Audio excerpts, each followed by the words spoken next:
Hello students, M&C Education welcomes you all. आज के इस वीडियो सेशन में हम क्लास 12th टर्म 1 का एक chapter AOD applications of derivatives हम पूरा करेंगे। ये वन शॉट सेशन है, मीन्स इसी सेशन में हम 2021-22 का पूरा सिलेबस जो इस चैप्टर से रिलेटेड है वो करेंगे। आपको जैसे कि पता है ऑलरेडी, और मैं कई बार बता चुका हूं और वेरियस सोर्सेस से भी आपको पता चला होगा कि इस बारी के जो पेपर होने हैं वो दो पार्ट में बटे होंगे। There will be two parts, term 1 और टर्म 2।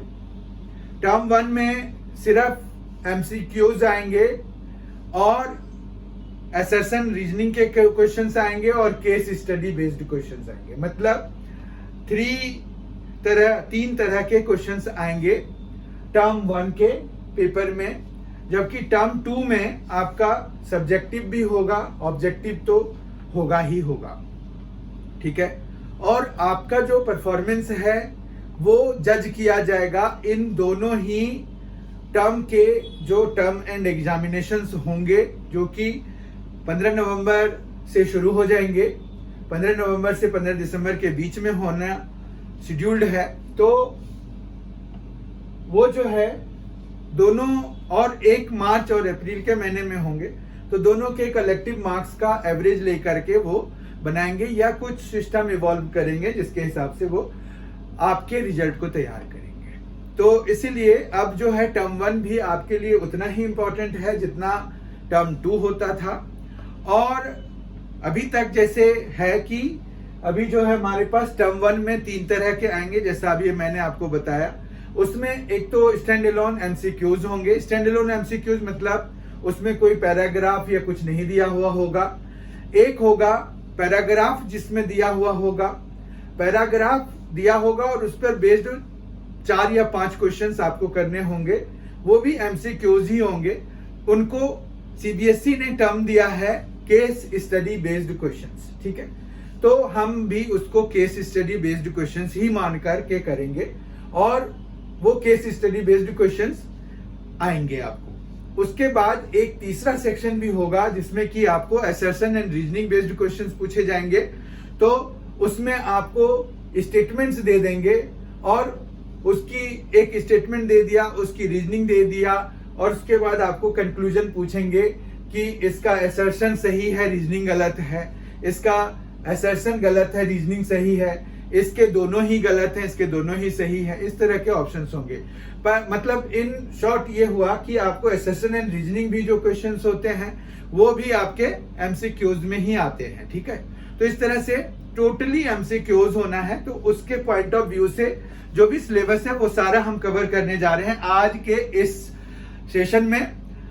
हमारा जो सिलेबस है इस बारी का बहुत ही छोटा है, काट कूट के उन्होंने बहुत कम कर दिया है, तो एक सेशन में हम कर लेंगे और वो भी विद इन 30 to 40 मिनट्स में हमारा पूरा सेशन कंप्लीट हो जाएगा। अभी देखिए इंक्रीजिंग डिक्रीजिंग फंक्शंस है। इंक्रीजिंग डिक्रीजिंग फंक्शंस हमें करना है, टेंजेंट्स एंड नॉर्मल करना है, tangents and normals, maxima and minima, ये बस 3 चीजें करनी है। सिलेबस जब आप देखेंगे तो वहां पर सिंपल प्रॉब्लम्स भी लिखा हुआ है और ब्रैकेट में भी कुछ कुछ चीजें लिखी हुई हैं। वो भी हम देखेंगे कि आखिर उन ब्रैकेट में जो चीजें लिखी गई हैं उनका क्या मतलब है। ठीक है, जैसे मैक्सिमा मिनिमा में आप देखेंगे कि ब्रैकेट में सिलेबस जब आप देखेंगे CBSE की वेबसाइट पर आप जाके सिलेबस डाउनलोड कर सकते हैं कभी भी, और वहां पर जब आप देखेंगे कि ब्रैकेट में आपको जो लिखा हुआ है वो लिखा हुआ है कि first derivative test geometrical point of view से, और जो सेकंड डेरिवेटिव टेस्ट है मैक्सिमा मिनिमा वाले सेक्शन में, तो सेकंड डेरिवेटिव टेस्ट वाला जो है उसमें लिखा हुआ है प्रोबेबल, मतलब प्रूवेबल। तो वो जो है मतलब प्रूफ जिसको किया जा सकता है उस वाले से। तो हमें प्रूफ तो पूछेंगे नहीं, वो बात तो ये है। ठीक है, तो हमें जो है मेन बात ये है कि हमें कंटेंट से मतलब उसके जो आउटकम है उससे हमें मतलब होगा इस बारी के लिए, तो हम मतलब का मतलब रखेंगे। ठीक है बात। तो हमें जो है मेनली ये करना है। उसके बाद एक फोर्थ भी आपको देखोगे वहां पर सिलेबस में दिया हुआ है। फोर्थ है simple problems which can explain the application of derivatives, जो हमने कंसेप्ट कंप्लीट किया हुआ है या जो हमारे सिलेबस में है इस बारी के लिए सिंपल प्रॉब्लम्स करने हैं। तो सिंपल प्रॉब्लम्स हम अभी नहीं करेंगे, हम सिंपल प्रॉब्लम्स करेंगे जब हम एमसीक्यू की सीरीज, अब इसके बाद ये सेकेंड लास्ट चैप्टर है, इसके बाद सिर्फ लीनियर प्रोग्रामिंग प्रॉब्लम वाला बचा हुआ है, वो भी हम वन शॉट में कंप्लीट करेंगे। वो भी छोटा सा है, बहुत जल्दी हो जाएगा, ठीक है। और उसके भी आने वाले 1-2 दिन में हम जो है उसको भी फिनिश कर लेंगे, ठीक है। इस तरह से फिर हम जो है सीरीज लेके आएंगे, हर एक ऑल्टरनेट डे पे आपको एमसीक्यूज की सीरीज होगी। इसलिए अगर आपने अभी तक एमएनसी एजुकेशन को सब्सक्राइब नहीं किया है, यूट्यूब चैनल को, इस यूट्यूब चैनल को सब्सक्राइब नहीं किया है, तो आप जरूर कर लीजिए, ये आपके बेनिफिशियल रहेगा, ठीक है। आइए आज के सेशन की शुरुआत करते हैं। यहां पर आपके पास 3 इमेजेस हैं, 3 ग्राफ्स बने हुए हैं। There are 3 graphs you can see. तो कैन यू से कि कौन सा जो है इंक्रीजिंग फंक्शन का ग्राफ है और कौन सा डिक्रीजिंग फंक्शन का ग्राफ है। एज हमारा जो पहला आज का ये है, जो हमें फर्स्ट सेक्शन आज का करना है वो है इंक्रीजिंग डिक्रीजिंग फंक्शंस। तो हम जो है यहां पर हम अगर देखें तो 3 ग्राफ्स हैं। फर्स्ट ग्राफ कैसा है, ये किस तरह के फंक्शन का है, सेकेंड ग्राफ किस तरह के फंक्शन का है और थर्ड ग्राफ किस तरह के फंक्शन का है। यहां पर अगर आप देखेंगे तो जैसे जैसे वैल्यूज ऑफ एक्स बढ़ा रहे हैं हम, उसी तरह से यहां पर क्या हो रहा है, वाई की भी वैल्यू बढ़ती जा रही है। देखिए ये बढ़ रही है, वाई की वैल्यू बढ़ रही है। देखिए यहां पर जो वाई की वैल्यू है वो यहां पर अलग है, यहां पर अलग है, यहां पर अलग है, आप देख सकते हैं। तो जब एक्स की वैल्यू बढ़ाने से वाई की भी वैल्यू बढ़ती हो, मतलब फंक्शन की वैल्यू बढ़ती हो, वाई क्या है, वाई फंक्शन है, y is equal to F X लिखते हैं ना हम इसको, मतलब ये जो ग्राफ है ये y is equal to F X का है, यानी कि एफ एक्स की जो वैल्यू आ रही है वो y की वैल्यू है, मतलब y की वैल्यू फंक्शन की वैल्यू है, फंक्शन की वैल्यू y की वैल्यू है, ठीक है। तो दोनों सिनोनिम्स हो गए। तो आपको यहां पर देखो कि जब x की वैल्यू बढ़ रही है, क्योंकि जब भी हम लेफ्ट से राइट की तरफ जाते हैं तो हमारे पास x की वैल्यू बढ़ रही होती है, तो y की भी वैल्यू बढ़ रही होती है, क्योंकि ये भी वैल्यू इस तरह से मूव कर रही है, ठीक है। तो इसका मतलब ये कौन सा फंक्शन का ग्राफ हो गया, इसको हम किस तरह का फंक्शन कहेंगे, इंक्रीजिंग फंक्शन हो गया ये, ठीक है। आ गया होगा समझ में। अब यहां पर इसका उल्टा हो रहा है, जैसे x की वैल्यू बढ़ रही है तो यू कैन ऑब्जर्व कि y की वैल्यू कम हो रही है। देखिए हम x की वैल्यू बढ़ा रहे हैं तो y की वैल्यू कम हो रही है। तो ये किस तरह के फंक्शन का ग्राफ हो गया, ये डिक्रीजिंग फंक्शन का ग्राफ हो गया। आई होप आपको समझ में आ गया होगा। अब जो है यहां पर अगर आप देखें तो यहां पर क्या है, यहां पर थोड़े समय तक तो वैल्यू इंक्रीज कर रही है, जैसे जैसे x की वैल्यू बढ़ रही है तो इस हाफ में तो ये इंक्रीज कर रहा है, लेकिन दूसरे हाफ में ये डिक्रीज कर रहा है। तो हम क्या कह सकते हैं, certainly can we say anything regarding increasing और डिक्रीजिंग फंक्शन। अगर हम पूरा इंटरवल कंसीडर करें तो हमारा आंसर जो है नो होगा, मतलब हम कहेंगे कि ये जो है ना तो इंक्रीजिंग है ना तो डिक्रीजिंग है इन दिस इंटायर इंटरवल, अगर हम इंटायर इंटरवल कंसीडर कर रहे हैं तो।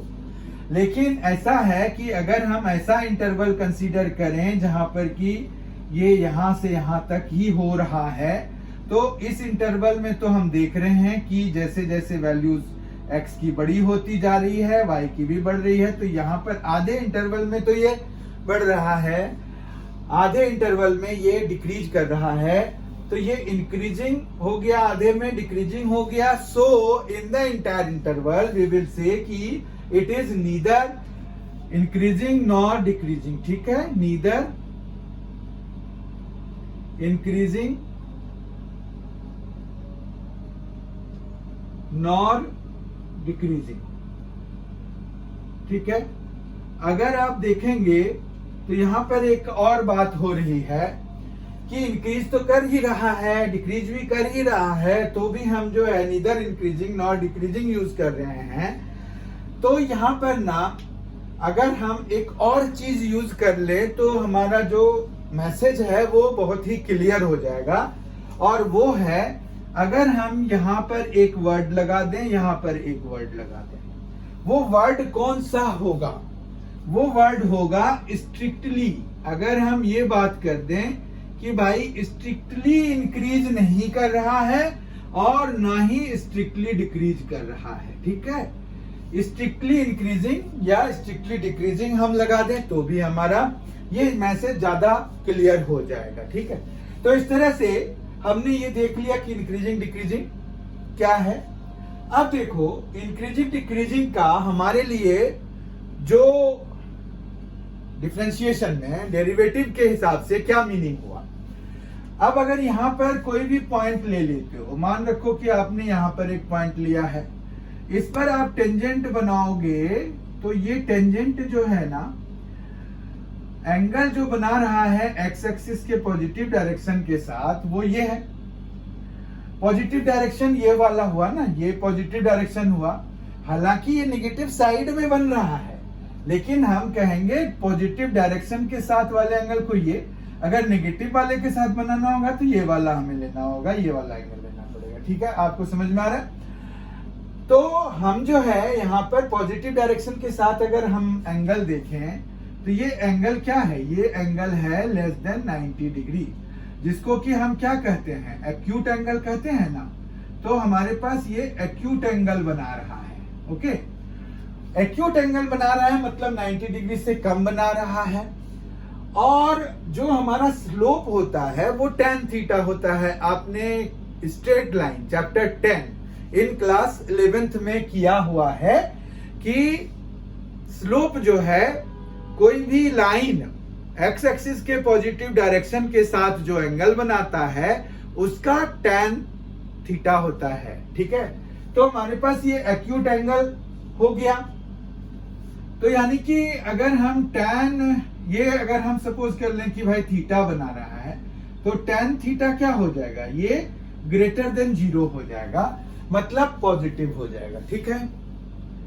अब जो है हम एक चीज इंट्रोड्यूस करते हैं कि स्लोप जब आपको टेंजेंट का निकालना होता है किसी कर्व का, तो आप जो है उस पॉइंट पे dy बाय dx निकाल देते हो। dy बाय dx जब निकाल लेते हो तो वो भी स्लोप के बराबर होता है, यानी कि tan थीटा स्लोप है, हम स्ट्रेट लाइन से जानते हैं, स्ट्रेट लाइन चैप्टर 10 क्लास 11 से जानते हैं। और हम अभी सीखा हमने कि अगर किसी कर्व का dy बाय dx हम निकाल दें, मतलब किसी भी कर्व को डिफरेंशिएट करा दें with respect to the variable जो भी दिया हुआ है, या x मोस्टली हमारे पास इंडिपेंडेंट वेरिएबल होता है, y हमारा डिपेंडेंट वेरिएबल होता है। डिपेंडेंट वेरिएबल का इंडिपेंडेंट वेरिएबल के रिस्पेक्ट में जब हम डिफरेंशिएट करा देते हैं तो हमें स्लोप ऑफ द टेंजेंट मिल जाता है to the curve at a general point. अब वो पॉइंट की वैल्यू अगर हम डाल देंगे, मतलब x कोऑर्डिनेट और y कोऑर्डिनेट हम x और y की जगह पे डाल देंगे। dy बाय dx में हमारे पास x और y दोनों आया होगा, तो हम दोनों में x और y को अगर हम डाल देंगे तो हमें जो है स्लोप ऑफ टेंजेंट मिल जाएगा। इसका मतलब ये हुआ कि आपको dy बाय dx अगर ग्रेटर देन 0 है तो क्या हो जाएगा? जो फंक्शन दिया हुआ है वो फंक्शन इंक्रीजिंग हो जाएगा, ठीक है। अब इसी के ऑपोजिट हमारा यहां पर चलेगा। अगर हम कोई पॉइंट लेते हैं और यहां पर अगर हम एक टेंजेंट बनाते हैं, तो ये टेंजेंट जो है positive direction of x axis के साथ जो एंगल मान रखिए कि फाई बना रहा है, तो ये फाई जो है वो कैसा सा बना रहा है? वो ग्रेटर देन 0 बना रहा है। तो tan ग्रेटर देन 90 डिग्री बना रहा है, क्योंकि ये 90 डिग्री हमें एंगल तो 90 डिग्री या 90 डिग्री से कम या 90 डिग्री से ज्यादा कंसीडर करना होता है। तो ये फाई जो है ग्रेटर देन 90 डिग्री है, तो यहाँ पर tan phi जो है वो लेस देन 0 हो जाएगा।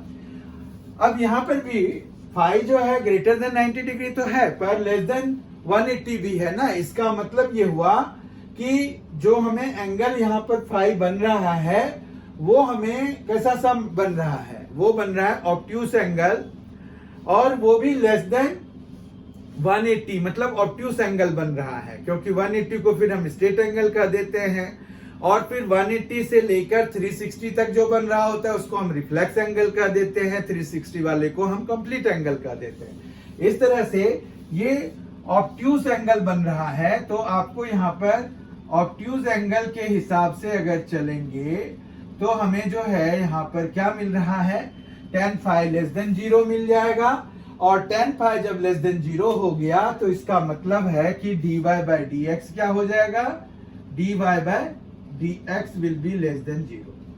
तो हमारे पास डिक्रीजिंग फंक्शन के लिए जो फंक्शन है उसका डिफरेंशिएशन जब कराएंगे तो हमें क्या मिलना चाहिए, लेस देन 0 मिलना चाहिए। आई होप कि आपको ये समझ में आ गया वो कंसेप्ट।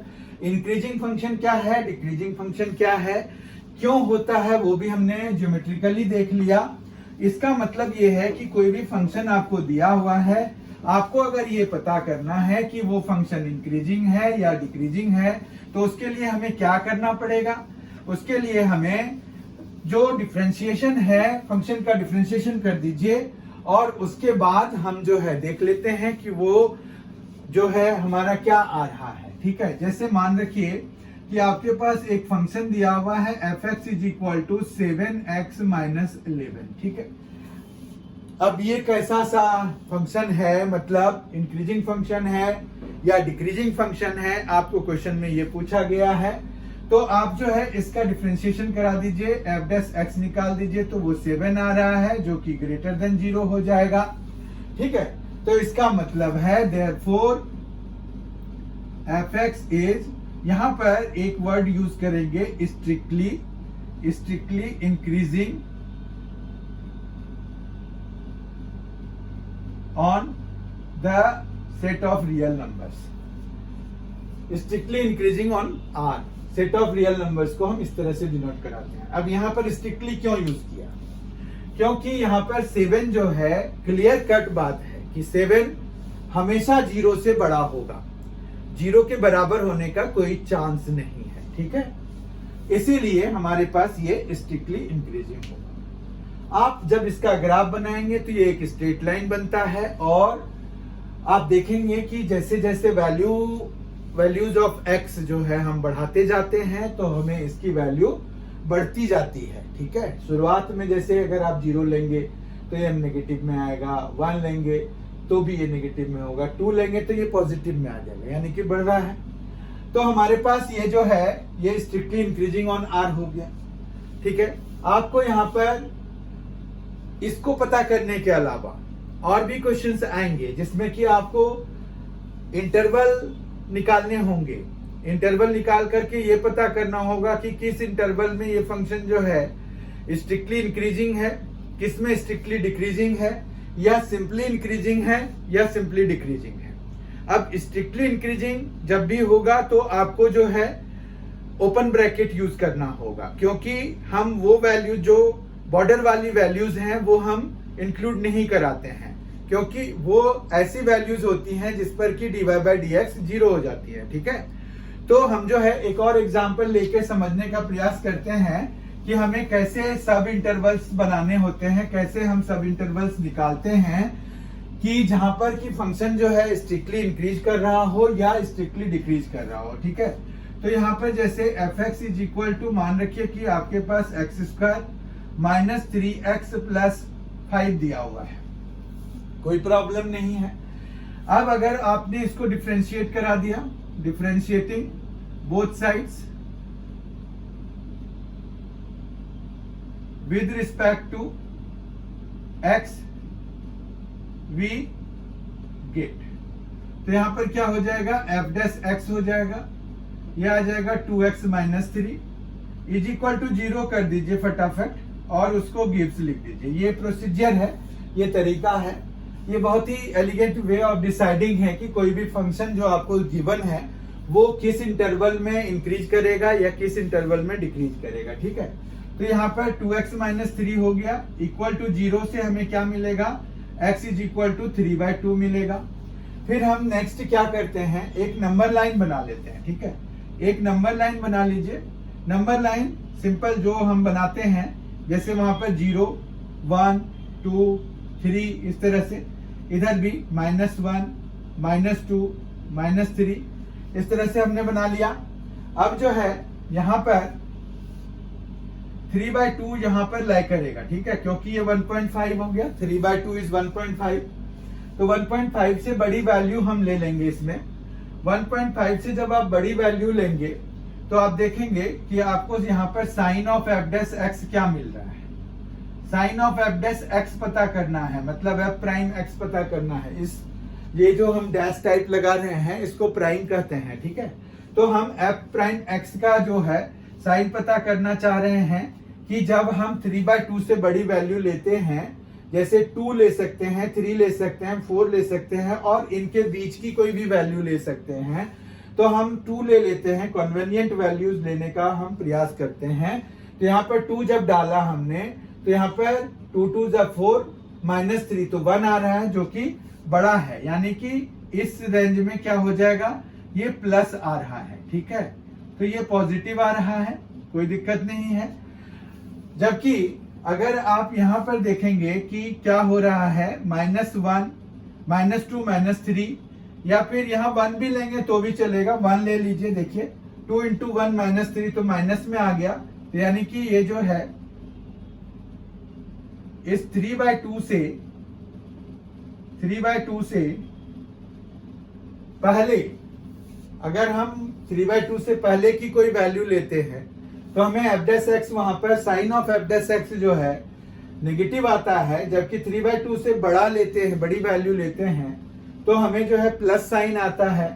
तो इस तरह से ये क्या हो गया, इस वाले जो इंटरवल है उसमें एफ एक्स जो है डिक्रीज कर रहा है, जबकि दूसरे वाले में ये इंक्रीज कर रहा है। ठीक है, तो इसका मतलब है सो एफ एक्स इज, यहां पर अगर हमें स्ट्रिक्टली लिखना है तो देखिए हम कैसे इसको लिखेंगे, स्ट्रिक्टली डिक्रीजिंग इन, स्ट्रिक्टली लिखा ना, तो हम जो है -∞, ये तो खैर ऐसे भी हम इंक्लूड नहीं करते हैं, -∞ या इंफिनिटी को हम कभी भी इंक्लूड नहीं करते हैं, यानी कि -∞ के जो साइड में, लेफ्ट साइड में जो ब्रैकेट होगा वो हमेशा हम ओपन ही रखते हैं, और इंफिनिटी के बगल में भी राइट साइड में जो हम ब्रैकेट लगाते हैं वो भी हमेशा ओपन ब्रैकेट ही लगाते हैं। ठीक है, अब यहाँ पर कौन सा पॉइंट है, 3/2। ठीक है, तो 3/2 और इसको हम इंक्लूड नहीं कराएंगे। स्ट्रिक्टली डिक्रीजिंग में हमें ये इंटरवल रखना है। एफ एक्स इज फिर से स्ट्रिक्टली इंक्रीजिंग हो जाएगा, स्ट्रिक्टली इंक्रीजिंग इन, यहां पर हो जाएगा 3/2 से इंफिनिटी, कोई प्रॉब्लम नहीं है। तो यहां पर क्या हुआ, आपने देखा स्ट्रिक्टली इंक्रीजिंग और स्ट्रिक्टली डिक्रीजिंग के लिए हम क्या करते हैं। अब मान रखिए कि हम स्ट्रिक्टली, हमें नहीं पूछा गया है, तो फिर ब्रैकेट के लिखने में चेंजेस आएंगे, बाकी हमारी चीजें सेम ही रहेंगी। देखिए ऑल्सो हम जो है बस थोड़ा सा मैन्यूट चेंज होगा, एफ एक्स इज डिक्रीजिंग,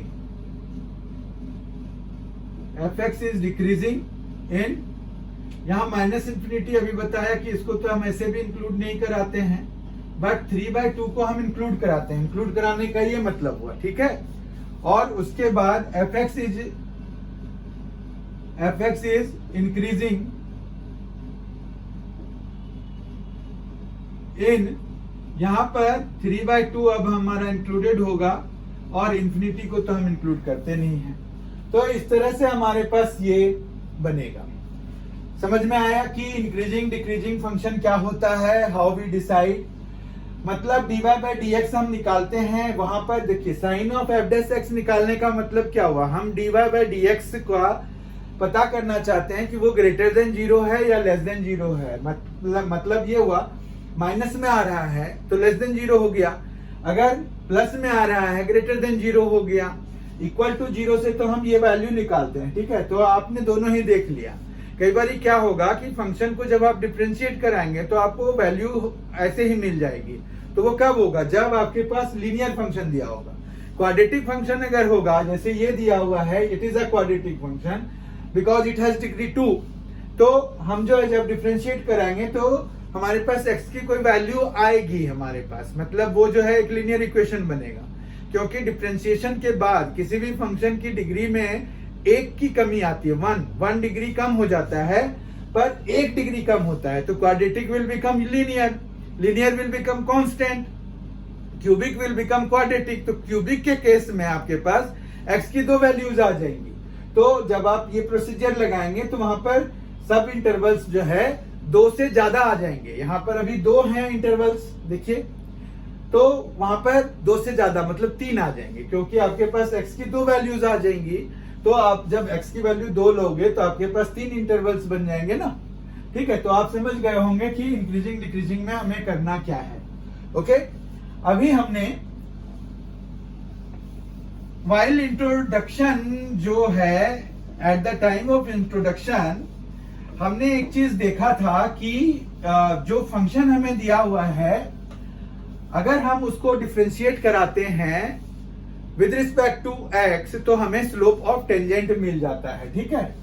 अब बेसिकली हम क्या, ये देख लिया हमने, तो अब हम इस पे आ रहे हैं। हम देख रहे हैं कि टेंजेंट्स एंड नॉर्मल्स में हमें बेसिकली क्या करना है। देखिए, कोई भी कर्व दिया हुआ है, कर्व का इक्वेशन दिया होगा, तो कर्व का इक्वेशन दिया हुआ है तो y is equal to F X होता है, ठीक है। फिर हमें जो है जरूरत पड़ेगी किसकी, अब टेंजेंट बनाना है या नॉर्मल बनाना है, तो हमें उसके स्लोप की जरूरत होगी। क्यों, क्योंकि टेंजेंट हो या नॉर्मल हो, दोनों में कॉमन क्या है, दोनों ही स्ट्रेट लाइंस होते हैं, ठीक है। तो हमें स्लोप की जरूरत होगी दोनों ही केसेस में।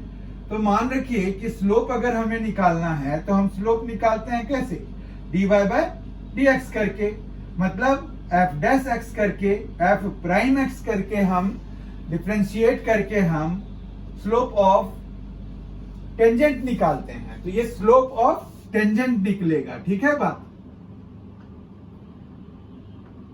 स्लोप ऑफ टेंजेंट निकलेगा।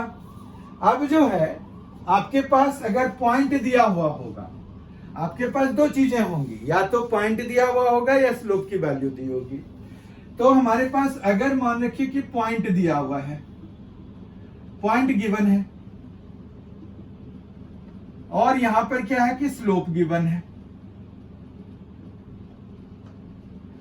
ये चीज आपको हमेशा प्रोवाइडेड रहेगी कर्व की इक्वेशन। ऑब्वियसली हम किस पर जो है बनाएंगे टेंजेंट, तो वो तो हमें देना पड़ेगा ना, वो हमें पता नहीं रहेगा तो हम किसी पे थोड़ी बना लेंगे।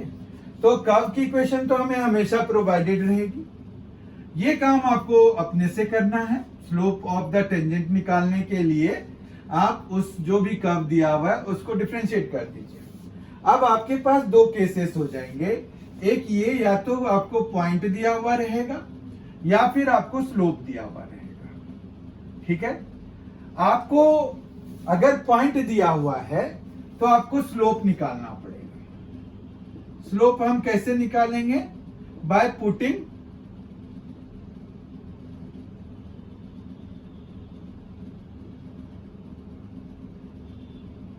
Coordinates in dy by dx। dy by dx में हम जो है पुट कर देंगे कोऑर्डिनेट्स की वैल्यू को, तो हमें जो है स्लोप मिल जाएगा, किसका, स्लोप ऑफ टेंजेंट मिल जाएगा, ठीक है। स्लोप अभी टेंजेंट का ही है, ओके। मतलब पॉइंट अगर गिवन है तो स्लोप निकालना पड़ेगा, और स्लोप अगर गिवन है तो आप इसको dy बाय dx से इक्वेट करा दीजिए, गिवन स्लोप, और क्या कर लीजिए, पॉइंट निकाल लीजिए, यहां से आपको पॉइंट निकल जाएगा, ठीक है। इसका मतलब यह हुआ कि आपको चाहे टेंजेंट की इक्वेशन निकालनी है या नॉर्मल की इक्वेशन निकालनी है, चाहे आपको पॉइंट दिया हुआ है चाहे आपको स्लोप दिया हुआ है, आपको निकालना तो तीनों ही चीजें पड़ेंगी। मतलब आपको जो है ये स्लोप और पॉइंट दोनों ही चाहिए इक्वेशन ऑफ टेंजेंट निकालने के लिए और इक्वेशन ऑफ नॉर्मल निकालने के लिए, ठीक है।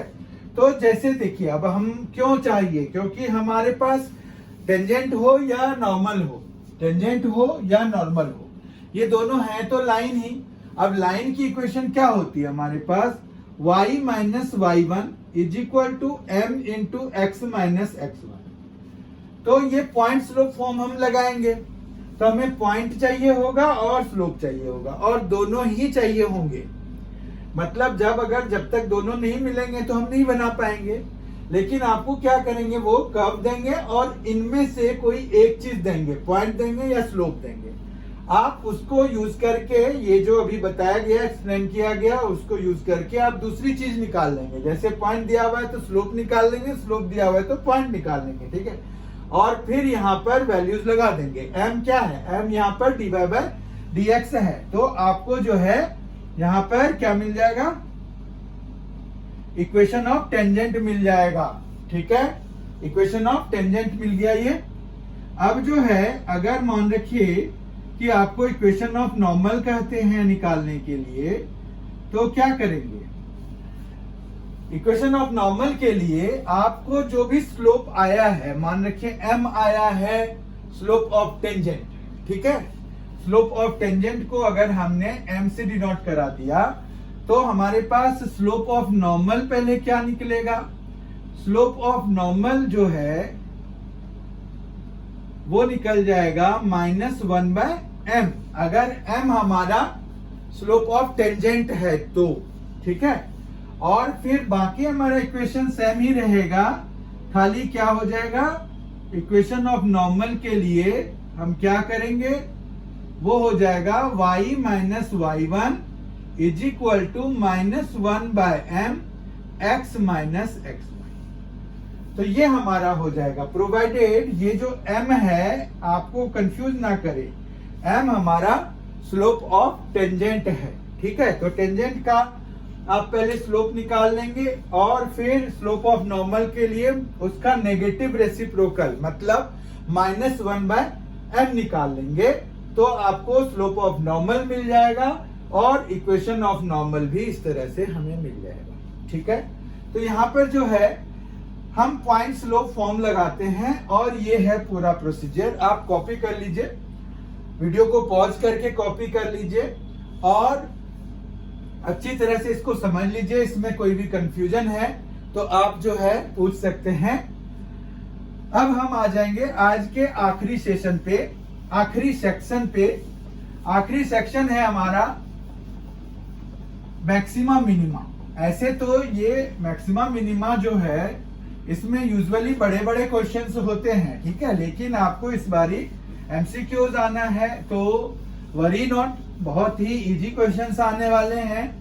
ऐसा तो नहीं कहा जा सकता है, पर हाँ पहले के अपेक्षा तो डिफिकल्टी लेवल कम हो ही गया है, ठीक है। तो मैक्सिमा अगर हम समझें तो मैक्सिमा होता क्या है, मैक्सिमा जो है वो है प्लूरल ऑफ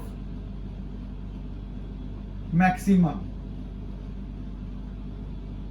ठीक है।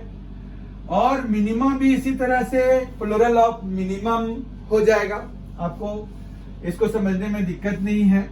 अब जो है यहां पर क्या होता है कि मान लीजिए आपके पास कोई कर्व है तो इस तरह का हो सकता है कर्व। तो यहां पर अगर आप देखेंगे तो आपके पास ना बहुत सारे मैक्सिमा और मिनिमा है, क्योंकि ये पॉइंट अगर हम देखें, ये पॉइंट है, ये पॉइंट है, ये पॉइंट है, तो ये अपने नेबरहुड में सबसे ऊपर है, तो इसको हम लोकल मैक्सिमम कहते हैं, ठीक है। तो अब लोकल मैक्सिमम 3 हो गए तो हम उसको लोकल मैक्सिमा कहेंगे, ठीक है। तो ये लोकल मैक्सिमा हो गया, लोकल मैक्सिमा हो गया। ये 3 हो गए, ये देखिए ये 3 हो गए। और इसी तरह से हमारे पास यहाँ पर अगर हम सिर्फ इन दोनों को कंसीडर कराएंगे तो ये देखिए, ये जो है क्या हो जाएगा, लोकल मिनिमा हो जाएगा, क्योंकि ये मोर देन वन है। Plural of minimum is minima. तो ये जो है इस चीज को समझने के लिए काफी है कि मैक्सिमा मिनिमा है क्या। ठीक है, अब मैक्सिमा मिनिमा में हमारे पास जो टूल है, हाउ वी डिसाइड कि किसी भी फंक्शन का मैक्सिमा या मिनिमा, मतलब लोकल मैक्सिमम या लोकल मिनिमम क्या होगा। ठीक है, हमारे पास जो मैक्सिमा और मिनिमा है वो दो तरह के हो गए। अब एक हो गया आपके पास लोकल मैक्सिमा और दूसरा हो गया एब्सोल्यूट मैक्सिमा। इसी तरह से मिनिमा के लिए भी लोकल मिनिमा, एब्सोल्यूट मिनिमा। ठीक है, तो लोकल होता है और एब्सोल्यूट होता है। अब लोकल की बात करें अगर, तो हमारे पास इसके लिए दो टेस्ट होते हैं। एक होता है फर्स्ट डेरिवेटिव टेस्ट,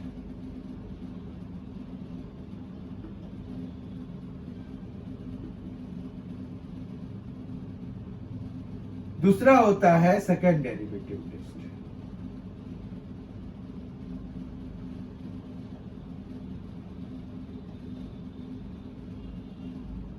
ठीक है, फर्स्ट डेरिवेटिव टेस्ट में हम क्या करते हैं, हम dy बाई डी एक्स निकालते हैं, उसको इक्वल टू 0 कराते हैं। तो मान रखिए कि हमें यहां पर जो x की वैल्यू है वो हमें 2-3 मिल जाते हैं, x1, x2, x3 एक्सेट्रा। ठीक है, उसके बाद हम क्या करेंगे, उसके बाद हम एक नंबर लाइन बनाएंगे। आपने नंबर लाइन और भी कहीं पर बनाया है तो आप वो याद कर लीजिए, और फिर हम sign of F dash x decide करेंगे। अब आपको अच्छी तरह से याद आ गया होगा कि sign of f prime x हमने कहा डिसाइड किया था। अब मान रखिए कि हमारे पास यहाँ पर प्लस माइनस माइनस और प्लस इस तरह की वैल्यू आ गई। मतलब हमने साइन जब चेक किया ना एफ प्राइम एक्स का, तो हमें x3 से जो इधर इंफिनिटी का जो रेंज था, जो इंटरवल था, उसमें हमें sign of f prime x जो है प्लस आया है। x2 से x3 वाला जो इंटरवल है उसमें माइनस आया है। x1 से x3 में भी माइनस, x2 में भी माइनस आया है, जबकि माइनस इंफिनिटी से x1 में ये प्लस आया है। ठीक है, इसका मतलब क्या हुआ कि फंक्शन जो है इस वाले इंटरवल में इंक्रीज कर रहा है, जबकि इन दोनों में ये डिक्रीज कर रहा है और फिर यहाँ पर इंक्रीज कर रहा है। तो इसका मतलब ये हुआ कि ये इंक्रीज कर रहा है तो हम इंक्रीज को इस तरह से डिनोट करा सकते हैं, फिर ये डिक्रीज कर रहा है तो ये हम ऐसे डिनोट करा सकते हैं। यहाँ पर momentarily it will stop but it will continue it path, क्योंकि यहाँ पर साइन डज नॉट चेंज ना, sign of F dash X या F prime X is not changing है, so it will continue its path and after getting x3 it will again start increasing. Now you can see कहां पर peak बन रहा है। तो यहाँ पर एक पीक बन रहा है और यहाँ पर आपका एक ट्रेंच बन रहा है। तो इसका मतलब है कि x1 जो है वो क्या हो जाएगा, पॉइंट ऑफ लोकल मैक्सिमा हो जाएगा। ठीक है, पीक बन रहा है तो लोकल मैक्सिमा हो गया। x3 पे देखिए ये जो है क्या बन रहा है, ट्रेंच बन रहा है, तो हम जो है उसको क्या कहेंगे, लोकल मिनिमम, लोकल मिनिमा हो गया ये। और हमारे पास यहां पर भी ये जो है इस पॉइंट पे भी x2 पे भी हमारे पास मोमेंटरीली इट स्टॉप्स, तो ये जो है पॉइंट ऑफ इन्फ्लेक्शन हो गया। ठीक है, आपके पास यहाँ पर तीन चीजें आ गई। x1 जो है ये हो गया मैक्सिमा वाला पॉइंट, ये हो गया इन्फ्लेक्शन वाला पॉइंट, और ये हो गया मिनिमा वाला पॉइंट। और ये जो है हम लोकल की बात कर रहे हैं। ठीक है, इन्फ्लेक्शन तो खैर लोकल और वो नहीं होता, लेकिन हाँ हम जो है अभी चूंकि लोकल मैक्सिमा मिनिमा ही बात कर रहे हैं, तो हम जो है हमारे पास लोकल मैक्सिमा है लोकल मिनिमा है या पॉइंट ऑफ इन्फ्लेक्शन है। पॉइंट ऑफ इन्फ्लेक्शन वो होता है जो कि dy बाय dx को जीरो करने के बाद जो वैल्यूज आ रही हैं उस पर sign of f dash x में कोई भी चेंजेस नहीं आया है। ठीक है, अब यहां पर एक और चीज समझने की है, आपको उसके बेसिस पर भी एमसीक्यूज पूछे जाएंगे। यहां पर जो है आप देखिए, आपने 3 वैल्यूज ऑब्टेन करे हैं x1, x2, x3। It will depend upon the given function कि आपके पास वो फंक्शन जो दिया हुआ है उसकी डिग्री कितनी है। तो अगर उसकी डिग्री जो है 3 है मान रखिए, तो डिफरेंशिएशन के बाद वो 2 हो जाएगा। तो आपके पास यहाँ पर x1 और x2 2 वैल्यूज आएंगे। अगर वो पावर 4 है तो डिफरेंशिएशन के बाद वो क्यूबिक बन जाएगा और क्यूबिक में 3 वैल्यूज आ जाएंगी आपके पास x की। तो इस तरह से हमारे पास यहाँ पर 3 वैल्यूज आ गई हैं मान रखिए। तो इन तीनों वैल्यूज को, या जो 2 वैल्यूज आएंगी या एक ही वैल्यू आएगा, तो हम जो है उन वैल्यूज को क्या कहते हैं। तो जब dy बाय dx को इक्वल टू 0 कराते हैं तो जो वैल्यूज हमें मिलते हैं उनको हम कहते हैं क्रिटिकल पॉइंट्स। ठीक है, क्रिटिकल पॉइंट्स के और भी नाम हैं, इनको स्ट्रेटेजिक पॉइंट भी कहते हैं या टर्निंग पॉइंट भी कहते हैं। ठीक है, टर्निंग पॉइंट कह लीजिए या स्ट्रेटेजिक पॉइंट कह लीजिए। स्ट्रेटेजिक पॉइंट भी कहते हैं। ठीक है, ऐसे मोस्टली क्रिटिकल पॉइंट ही यूज होता है इसके लिए। Sometimes they will use turning point and बहुत rarely they will use strategic point. ठीक है, but critical points and turning points are used. Critical points are used the most, right. तो ये समझ में आ गया आपको कि फर्स्ट डेरिवेटिव टेस्ट में हम नंबर लाइन बनाते हैं और एक्चुअली हम इंक्रीजिंग डिक्रीजिंग वाले का मेथड लगा देते हैं टू डिसाइड कि हमारे पास जो x1 पर है या x2 पे है या x3 पे है या जो भी क्रिटिकल पॉइंट्स हमें आए हैं या जो भी टर्निंग पॉइंट्स आए हैं उन पर हमारा जो है वो एक्चुअली क्या है, वो पॉइंट ऑफ मैक्सिमा है या पॉइंट ऑफ मिनिमा है। ठीक है, इस तरह से हम करेंगे। सेकेंड डेरिवेटिव टेस्ट में हम नंबर लाइन वगैरह नहीं बनाते हैं। सेकेंड डेरिवेटिव टेस्ट को देखते हैं कि उसमें हम क्या करते हैं। तो सेकेंड डेरिवेटिव टेस्ट में आप dy बाय dx तो करेंगे, फिर भी dy बाय dx करिए, इसको इक्वल टू 0 कराइए, क्रिटिकल पॉइंट्स निकाल लीजिए, x1, x2, x3 आया है मान रखिए।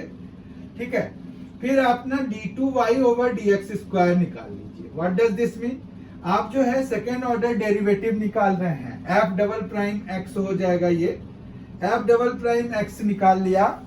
अब जो है हम यहां पर वैल्यूज निकालेंगे f double dash x1, f double dash या f डबल प्राइम x3। ठीक है, अब ये जो भी वैल्यू आएंगी हम उसको सिर्फ उसके साइन को देखेंगे कि वो ग्रेटर देन 0 आ रहा है या लेस देन 0 आ रहा है। ठीक है, और अगर 0 आ गया तो फिर बड़ा दिक्कत, अभी बताता हूं क्या दिक्कत है उसमें। अब पहले ये देख लीजिए, f डबल प्राइम x1 जैसे है, मान रखिए जो भी वैल्यू आई हमारे पास वो जो है लेस देन 0 अगर है तब ये लोकल मैक्सिमा वाला पॉइंट होगा। ठीक है, और अगर यहां पर जो भी वैल्यू आई है ये ग्रेटर देन 0 है तो ये लोकल मिनिमा वाला पॉइंट आ जाएगा। जबकि ये इक्वल टू 0 जब है तो ये जो है सेकेंड डेरिवेटिव टेस्ट फेल हो गया। सेकेंड डेरिवेटिव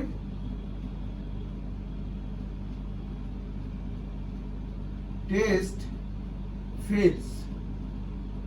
फेल हो गया यहां पर। ठीक है, तो जब ये केस आ जाता है तो हमें यहां पर फर्स्ट डेरिवेटिव टेस्ट की तरफ आना पड़ता है। तो switch we need to move to first derivative test in that case. ठीक है, तो आपके पास यहाँ पर यू कैन नॉट डायरेक्टली से कि भाई चलो f डबल प्राइम x2 हमारा 0 आ गया तो वो पॉइंट ऑफ इन्फ्लेक्शन है, नहीं। We need to check it from first derivative test, by first derivative test we will check. ठीक है, तो ये समझ में आ गया होगा आपको मैक्सिमा मिनिमा का ये है। ये लोकल के लिए था सारा।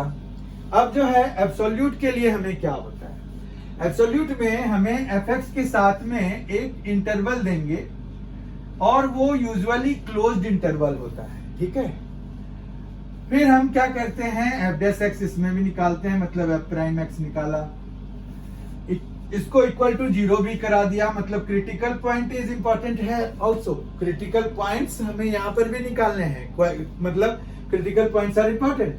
ठीक है, फिर हम देखेंगे, मान रखिए कि x1, x2, x3 हमें आया और यहाँ पर हमें जो है a और b इंटरवल दिया हुआ है। ठीक है, अब मान रखिए कि इसमें से सिर्फ दो वैल्यूज मतलब x1 और x2 ही बिलोंग कर रहा है ab में। ठीक है, तो आपको क्या करना है एब्सोल्यूट मैक्सिमा मिनिमा के लिए। आई होप कि लोकल वाला आपने कॉपी कर लिया होगा, अगर नहीं किया है तो वीडियो पॉज करके कर लीजिए।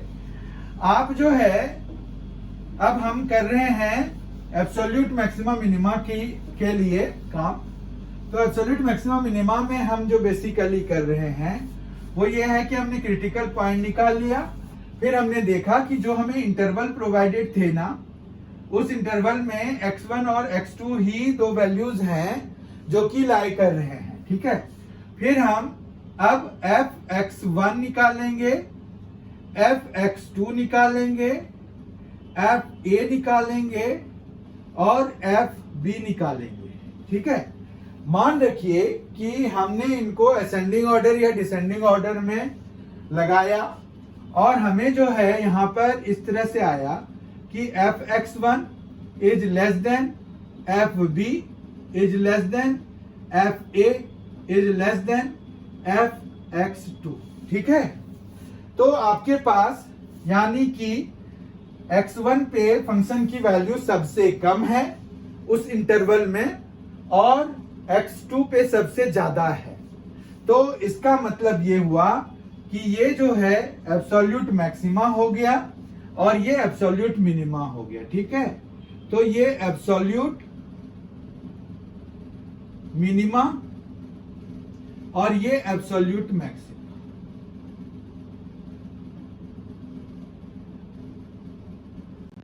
आई होप कि आपको समझ में आ गया होगा कि हम जो है मैक्सिमा मिनिमा में लोकल मैक्सिमा लोकल मिनिमा कैसे निकालते हैं, एब्सोल्यूट मैक्सिमा एब्सोल्यूट मिनिमा कैसे निकालते हैं। ठीक है, तो ये है हमारा इस बारी 2021-22 का होल सिलेबस। इसमें अगर कुछ चीजें समझ में नहीं आई होंगी तो आप जरूर कमेंट करके मुझे बताएं। और इसमें जो है हम जब इसके बेसिस पर एमसीक्यूज सॉल्व कर रहे होंगे तो मुझे पक्का पता है कि ये सारे कंसेप्ट्स जब यूज होंगे, जब आप एप्लीकेशंस ऑफ डेरिवेटिव्स के कंसेप्ट्स को यूज करेंगे फॉर सॉल्विंग प्रॉब्लम्स, तो आपको जो है ये सारे कंसेप्ट्स अपने आप क्लियर हो जाएंगे। ठीक है, आप इनको कंसेप्ट की तरह से देखिए कि ये चीजें आपको मेनली पढ़ना है, क्या क्या चीजें होती हैं, जैसे क्रिटिकल पॉइंट्स क्या होते हैं। अब आपके एमसीक्यूज में ये भी पूछ सकते हैं कि फंक्शन दे देंगे, बोलेंगे कि these are the critical points, तो A B C D options दे देंगे उसमें, तो आपको चूज करना पड़ेगा कि कौन से ऑप्शंस के जो सारे क्रिटिकल पॉइंट्स हैं वो ट्रू हैं, मतलब हमारे उस फंक्शन के भी क्रिटिकल पॉइंट्स हैं। तो इस तरह से और भी मैक्सिमम मिनिमम या एब्सोल्यूट मैक्सिमम मिनिमम के बेसिस पर भी प्रॉब्लम्स आपको पूछे जा सकते हैं। तो हमने आज जो है applications of derivatives chapter complete कर लिया। बहुत ही जल्द लीनियर प्रोग्रामिंग प्रॉब्लम्स भी हम कंक्लूड कर लेंगे और फिर हम उसके बाद एमसीक्यूज की सीरीज फिर से चालू कर देंगे, फिर से शुरू कर देंगे। एक्चुअली एमसीक्यूज के कुछ वीडियोज आ चुके हैं, आपने देखा भी है, और अगर नहीं देखा है तो आप जो है MNC एजुकेशन के प्लेलिस्ट जो कि मैथमेटिक्स फॉर क्लास 12th है उसमें जा करके कभी भी देख सकते हैं, ठीक है। और टर्म 2 के लिए भी हमारे पास इसी तरह के प्रोग्राम रहेंगे। और टर्म 2 में जो भी बच्चे इंटरेस्टेड हैं तो पहले से ही कमेंट बॉक्स में आप कमेंट डाल दीजिए कि we are interested for term 2। तो हम जो है उसके लिए जैसे ही आपका पेपर खत्म होगा तो हम जो है उसकी पूरी एक सीक्वेंस वाइज शुरू कर देंगे, शेड्यूल वाइज शुरू कर देंगे, ताकि आपको जो, क्योंकि वो सब्जेक्टिव होगा तो उसमें जो है थोड़ी तैयारी ज्यादा जरूरी होगी। ऐसे तो एमसीक्यूज के लिए भी तैयारी हमें ज्यादा ही करनी पड़ती है, पर वहां पर ज्यादा जरूरी होगी। तो जो भी इंटरेस्टेड हैं बच्चे टर्म 2 के लिए, तो वो कमेंट बॉक्स में अपने व्यूज जरूर रख दें कि आप जो है किस तरह से चाहते हैं, कैसा होना चाहिए। वो आप कभी भी कर सकते हैं, आपके पास अभी बहुत टाइम है, टर्म 2 शुरू होने में अभी टाइम है। तो हम जो है बहुत ही जल्द मिलेंगे लीनियर प्रोग्रामिंग के वीडियोस के साथ, और फिर हम मिलेंगे जो ऑब्जेक्टिव टाइप, मतलब हमारे पास एमसीक्यूज जो होंगे चैप्टर वाइज असॉर्टेड, सबके साथ मिलेंगे, ताकि आपकी तैयारी बहुत अच्छी हो जाए। Thank you so much for being with us, thanks a lot, enjoy yourself.